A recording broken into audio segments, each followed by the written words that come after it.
Preguntas dirigidas al señor Ministro de Economía y Competitividad.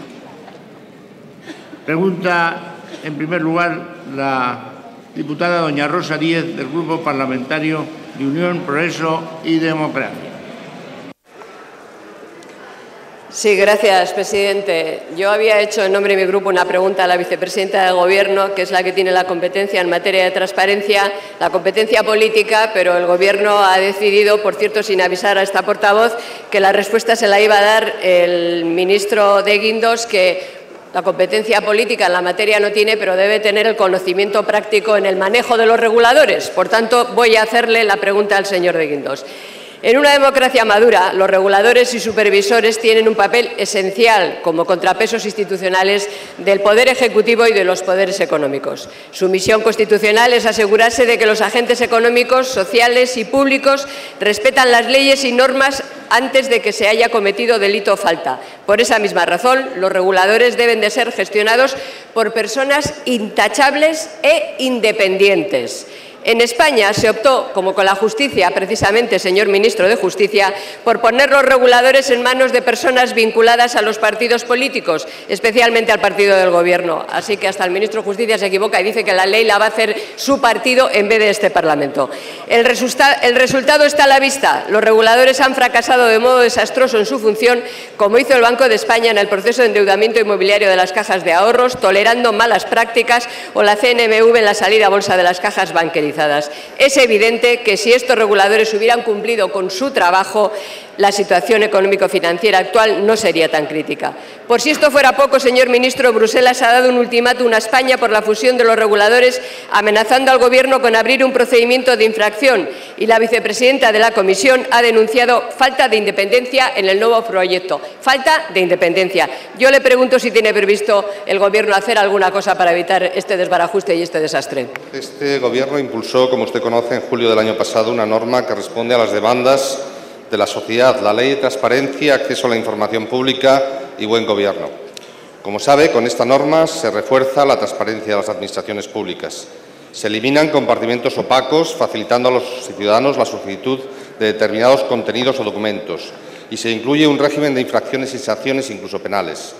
Esta ley, dirigida a la Administración General del Estado, incluye expresamente a todos los organismos autónomos, las agencias estatales, las entidades públicas empresariales y entidades de derecho público y todas las instituciones que se financien mayoritariamente con dinero público. Gracias. ¿A dónde vas? Manzanas traigo. Dígame al menos qué se ha hecho el artículo 20 de la Ley de Economía Sostenible, que está en vigor y tiene el Gobierno la obligación de cumplir. Me refiero a ese artículo que dice, por ejemplo, que el organismo regulador hará públicas todas las disposiciones, resoluciones, acuerdos e informes que se dicten en la aplicación de las leyes que lo regulan. Dígame si tiene intención de cumplirla o no, porque es una ley vigente que está, como digo, en vigor y que ustedes tienen la obligación de cumplir. Mire, ministro, empiecen por cumplir las normas que ya están en vigor, y por cambiar la cultura administrativa y política, porque la Ley de Transparencia puede reforzar las obligaciones de transparencia de todos los organismos reguladores, pero mientras no sean independientes y no respondan de nada y por nada, no creo que sirva de mucho. Le voy a hacer referencia a una serie de actuaciones de este Gobierno en relación con el ámbito de transparencia, señoría. En primer lugar, en la Ley de Reestructuración y Resolución de Entidades de Créditos, que se aprobó en noviembre, intensificamos, por ejemplo, los poderes de control que tiene la Comisión Nacional del Mercado de Valores en relación con la comercialización de productos complejos, como es el caso de las preferentes.